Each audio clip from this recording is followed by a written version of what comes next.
بارگاہ رسالت میں آپ صلی اللہ علیہ وسلم میں درود پاک کا ہدیہ پیش کریں۔ اللہم صلی علی سیدنا و مولانا محمد معدن الجود والکرم وآلہ واصحابہ الکرام وابنہ الکریم وبارک وسلم صلاة دائمة سرمدا ابدا۔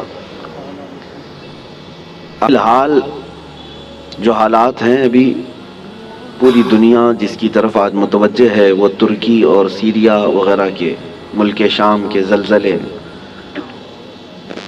بہت بڑی تباہیاں لا چکے ہیں۔ وہ زلزلے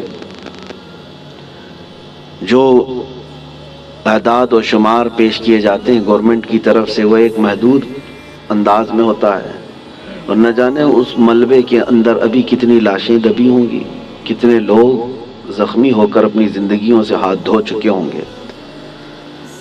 کوئی سوچتا بھی نہیں، کسی کو معلوم بھی نہیں ہوتا کہ کب زمین پھٹ جاتی ہے اور کب بڑی بڑی عمارتیں زمین میں نیچے آ جاتی ہیں۔ یہ کیوں آتے ہیں زلزلے؟ اسی پر میں تھوڑی سی بات آپ کے سامنے رکھتا ہوں۔ وہی آیت میں نے آپ کے سامنے پڑھی 21ویں پارے کی۔ اللہ فرماتا ہے زمین میں فساد ظاہر ہو جائے گا۔ کب؟ بما کسبت اید الناس، لوگوں کے ہاتھوں کی کمائی کی وجہ سے۔ اور کیوں زلزلے دیتا ہے رب تعالیٰ؟ لیذیقہم بعض الذی عملوا، اللہ فرماتا تاکہ وہ جو کچھ کر چکے ان کو کچھ چکھا دوں۔ اللہ تعالیٰ فرماتا لیذیقہم، تاکہ ان کو چکھایا جائے جو کچھ بھی وہ کر رہے تھے۔ محدثین بھی اسی بات پر اتفاق کرتے ہیں۔ میرے آقا صلی اللہ تعالیٰ علیہ وسلم نے بھی ارشاد فرمایا زمین میں زلزلوں کا آنا، طوفان کا آنا، سیلاب کا آنا، یہ اللہ کے عذاب کی نشانیاں ہیں۔ اللہ تبارک و تعالیٰ کے بڑے عذابات میں سے ہے۔ ایک آیت تو آپ مشہور سنتے ہوں گے، اذا زلزلت الارض زلزالہا، پوری سورہ ہے زلزال۔ زلزلہ کس کو کہتے ہیں؟ جھٹکے۔ آپ کی نظر میں تو صرف ارتھ کوئک ہے، اور سائنٹیفک اعتبار سے اس کو کہا جاتا ہے زمین کی نیچے کی تہیں جو ہیں، پرت، پلیٹس، جب یہ آپس میں ہل جاتی ہیں تو زمین پھٹ جاتی ہے۔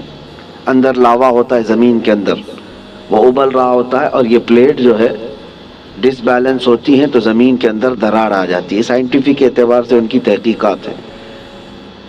ہزار سائنس جو ہے ترقی کر چکا ہو، لیکن یہ بھوکمپ، ارتھ کوئک، ان سب کے آنے سے پہلے وہ کبھی خبر نہیں دے پاتے۔ ہو جانے کے بعد وہ بتاتے ہیں کہ کتنے مقدار کا زلزلہ تھا، کتنا تیز جھٹکا تھا، اس کو ناپ کر کے تو بتا دیا جاتا ہے، لیکن جو ہلاکتیں ہیں اس کو بچا نہیں پاتے، نہ ہی سونامی کو نہ ہی زلزلوں کو۔ قرآن میں جس زلزلے کا ذکر ہے اذا زلزلت الارض زلزالہا، یہ آیت سن کر کے ہمارے امام اعظم ابو حنیفہ رحمۃ اللہ علیہ مغرب کی نماز سے لے کر کے جو روتے رہے تو رات گزر چکی تھی، پوری رات ان کی داڑھی سے آنسوؤں کے قطرے ٹپکتے تھے، مصلی بھیگ جاتا تھا اس ایک آیت کو سننے کے بعد کہ اللہ کیا فرماتا ہے اس میں، جب زمین ہلا دی جائے گی، اذا زلزلت الارض زلزالہا واخرجت الارض اثقالہا، اور زمین اپنے اندر بوجھل چیزوں کو باہر نکال دے گی، سب نکل جائے گا۔ لیکن اس آیت میں جو زلزلے کا ذکر ہے وہ سب سے لاسٹ، فائنل اور بڑا زلزلہ ہے جو قیامت کے قریب ہوگا۔ اس وقت پوری دنیا کی زمین ہلا دی جائے گی، وہ ایک علاقے کی نہیں ہے، ایک ملک کی یا ایک خطے کی نہیں۔ اس سے پہلے مفسرین فرماتے ہیں کہ قیامت آنے سے پہلے بہت زلزلے آئیں گے۔ اب حدیث رسول میں آپ کو سناتا ہوں، امام بخاری رضی اللہ تعالیٰ عنہ نے اس حدیث کو اپنی بخاری شریف میں نقل فرمایا۔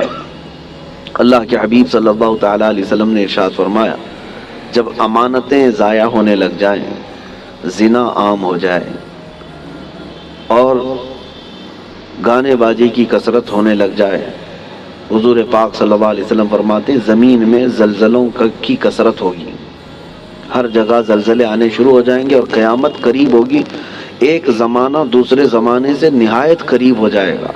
اور حدیث پاک بخاری شریف کی حدیث ہے، میرے آقا فرماتے ہیں مال کی فراوانی اتنی ہوگی، مال اتنا ہوگا جیسے لگتا ہوگا کہ ہر جگہ سے ابل رہا ہے مال، ہر ایک کے پاس مال آئے گا، مال آئے گا، غریب کوئی نہیں رہتے۔ آج کے حالات میں بھی دیکھیں آپ، غربت و افلاس بہت کم ہو چکی ہے۔ آج کے زمانے کا غریب وہ ہے جو پچھلے زمانے کا امیر تھا۔ آج کا جو غریب ہے اس کو غریب کس کو کہتے ہیں؟ بھائی اس کے پاس کار نہیں ہے، اس کے پاس بائک نہیں ہے، غریب ہے، اس کو آج غریب سمجھا جاتا ہے۔ کھاتا پیتا ہے، پہنتا ہے، گھر بھی ہے، سب ہے۔ غربت اس طرح کی نہیں رہے گی، مال کی فراوانی ہوگی، یہاں تک کہ حضور پاک صلی اللہ علیہ وسلم فرماتے ہیں دریائے فرات سے سونے کا پہاڑ ظاہر ہوگا، اگر تم زندہ رہے تو اس میں سے ایک پائی بھی لینے کی کوشش مت کرنا، حضور نے فرمایا، اس لیے کہ اس کے حصول کے لیے لوگ ایسے لڑیں گے کہ 100 لوگ اگر اس مال کو، سونے کو لینے جائیں گے، 99 قتل ہو جائیں گے، ایک بچے گا، مر جائیں گے سب۔ اور اسی حدیث پاک میں جو میں نے کہا زلزلے والی، اسی میں اللہ کے حبیب صلی اللہ علیہ وسلم نے فرمایا حرج بڑھ جائے گا، حرج بڑھ جائے گا۔ تو صحابہ نے پوچھا کہ حرج کیا ہے میرے آقا؟ حضور پاک صلی اللہ علیہ وسلم فرماتے ہیں ایک دوسرے کا قتل کثرت سے ہوگا۔ تو اس زمانے میں ہم آ چکے میرے عزیزو، زمینیں جب ہلا دی جاتی ہیں پڑوس کی، خوف سے ہمارا دل ہل جانا چاہیے۔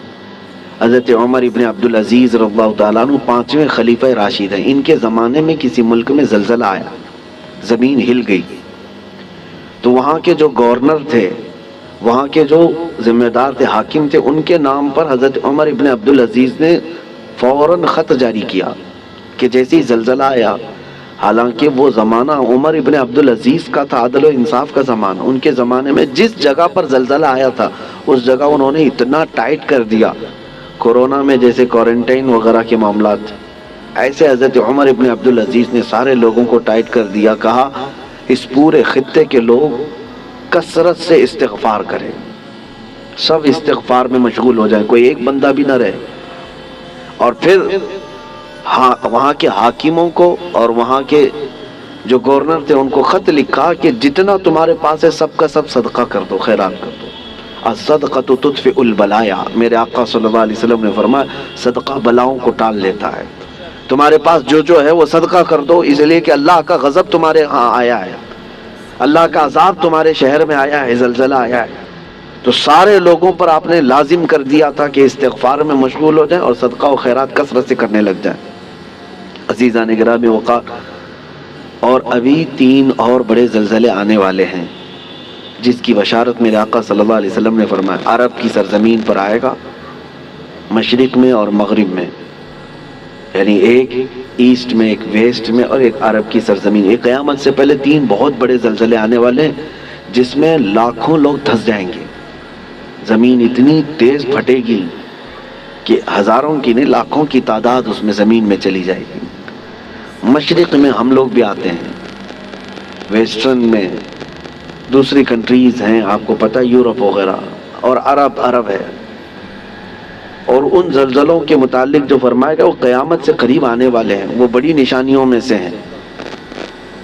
اور ان عذابات میں جو گرفتار ہو گئے، اللہ کی پناہ، اللہ کی پناہ، کوئی دنیا کی طاقت انہیں نہیں بچا پاتی، کوئی دنیا کی طاقت انہیں روک نہیں سکتی۔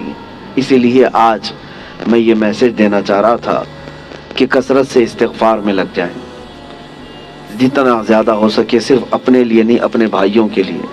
سورہ انفال 9ویں پارے میں اللہ تعالیٰ فرماتا ہے وَمَا كَانَ اللَّهُ لِيُعَذِّبَهُمْ وَأَنْتَ فِيهِمْ وَمَا كَانَ اللَّهُ مُعَذِّبَهُمْ وَهُمْ يَسْتَغْفِرُونَ۔ آیت ہے، اللہ فرماتا ہے اللہ اس قوم کو عذاب نہیں دے گا اس لیے کہ اے محبوب آپ ان کے بیچ میں ہیں۔ ایک ذریعہ یہ ہے۔ دوسری بات اللہ تعالیٰ قرآن میں فرماتا وَمَا كَانَ اللَّهُ مُعَذِّبَهُمْ وَهُمْ يَسْتَغْفِرُونَ، اور اللہ ان کو اس وقت تک عذاب نہیں دے گا جب تک یہ استغفار کرتے رہیں گے، جب تک یہ استغفار کرتے رہیں گے۔ استغفار کیا ہے؟ استغفر اللہ ربی من کل ذنب واتوب الیہ، استغفر اللہ ربی من کل ذنب واتوب الیہ، استغفر اللہ ربی من کل ذنب واتوب الیہ۔ میرے عزیزو، کثرت سے استغفار کرو۔ اور اسی کو میں نے بہت پہلے کورونا کی جب ابتدائی حالات تھے اس وقت میں نے ایک اپنے چھوٹے سے میسج میں بیان میں نشر کیا تھا کہ اللہ کے حبیب صلی اللہ تعالیٰ علیہ وسلم نے ارشاد فرمایا کہ یہ عذاب الہی کی نشانیاں ہیں، استغفار کرو، اور جب تک استغفار کرتے رہو کہ اللہ اس عذاب میں مبتلا نہیں کرے گا۔ آج کہیں کسی پڑوس کے گھر پر آگ لگی ہو تو اس کی چنگاریاں تمہارے گھر کو بھی جلا سکتی ہیں، یہ مت سمجھنا کہ ترکی ہل گیا، ملک شام ہل گیا، یہ تو ہم بہت دور بیٹھے ہیں، زمین تو سب کی جڑی ہوئی ہے، زمین ایک ہی ہے، اور ان زلزلوں کے ساتھ اللہ تعالیٰ پوری دنیا کو یہ عبرت دینا چاہتا ہے۔ اسی لیے توبہ و استغفار کے ذریعے سے اپنے اعمال کی طرف توجہ دیں، اور وہ جو ہزاروں لوگ دھنس گئے ہیں زمینوں کے اندر، ان کے لیے مغفرت کی دعا کریں، اور جو آج قسم پرسی کے عالم میں وہاں پر ہیں، بڑی بڑی عمارتیں جو ڈھہ گئیں، بہت سارے لوگ بے گھر ہو چکے، ان کے مال مویشی سب ہلاک ہو چکے، ان کے لیے اپنے دل میں رقت پیدا کریں، وہ تمہارے بھائی ہیں، امت مصطفیٰ ہیں۔ نبی پاک صلی اللہ تعالیٰ علیہ وسلم نے یہی ارشاد فرمایا، مومن وہی ہے کہ جو دوسرے مومن کی تکلیف پر تڑپ جائے۔ مثل المؤمن کمثل جسد اذا اشتکا عضو تداعی لہ سائر الجسد بالسہر والحمى۔ ایک مومن کی مثال میرے آقا فرماتے ہیں سارے جسم کی طرح ہے، ایک عضو کو بھی تکلیف ہوگی تو پورے جسم میں بخار آ جائے گا۔ آج ترکی اور سیریا ملک شام کے غم میں ہم شامل ہیں، آج ہمیں ان کے لیے استغفار بھی کرنی ہے، ہمیں ان کے لیے دعائیں مغفرت بھی کرنی ہے، ان کے لیے رحم کی بھیک اللہ کی بارگاہ میں مانگنی ہے۔ میرے عزیزو، تنہائی میں اللہ تعالیٰ کی بارگاہ میں روتے گڑ گڑاتے مانگے، یقین جانو کہ آج اپنے بھائیوں کے لیے دعا کرو گے تو کل تمہیں کوئی مصیبت آئے تو ساری دنیا تمہارے لیے بھی دعا کرے گی، اور اللہ تعالیٰ دوسرے مومنین کے دلوں میں تمہارے لیے رقت پیدا کرے گا، تمہارے لیے رحم پیدا کرے گا۔ ان غریبوں کے لیے، ان قسم پرسی کے عالم میں موجود لوگوں کے لیے دعا کریں۔ میں آج کی اس محفل میں بس اتنا ہی کہنا چاہتا تھا، اور آیت کریمہ پھر ریپیٹ کرتا ہوں۔ اللہ فرماتا ہے ظہر الفساد فی البر والبحر، فساد ظاہر ہو گیا خشکیوں میں اور سمندروں میں، بما کسبت ایدی الناس، وجہ کیا ہے؟ اس لیے کہ لوگوں کے ہاتھوں کی کمائی ہے، ان کے اپنے برے اعمال ہیں، ان کے گناہ ہیں، ان کے شامت اعمال ہے۔ لیذیقہم بعض الذی عملوا، اور اللہ فرماتا ہے یہ کیوں ان کے اوپر عذابات آئے؟ تاکہ ان کو چکھایا جائے جو کچھ یہ کرتے تھے، اور ان کو چکھانے کے بعد مقصد کیا ہے؟ اللہ فرماتا ہے لعلہم یرجعون، تاکہ وہ دوبارہ لوٹ آئیں، تاکہ وہ اپنی پرانی حالتوں سے توبہ کر کے اچھی حالتوں کی طرف باز آ جائیں۔ اللہ کریم ہم سب کو کہنے سننے سے زیادہ عمل کی توفیق عطا فرمائے۔ اے رب کریم تیرے عذابات سے ہماری حفاظت فرما، ہم تیری آزمائشوں کے قابل نہیں مولا، تیرے امتحان میں اتارے جانے کے قابل نہیں۔ اے رحمان اے رحیم ہم سب کو آئے ہوئے عذابات سے محفوظ فرما دے۔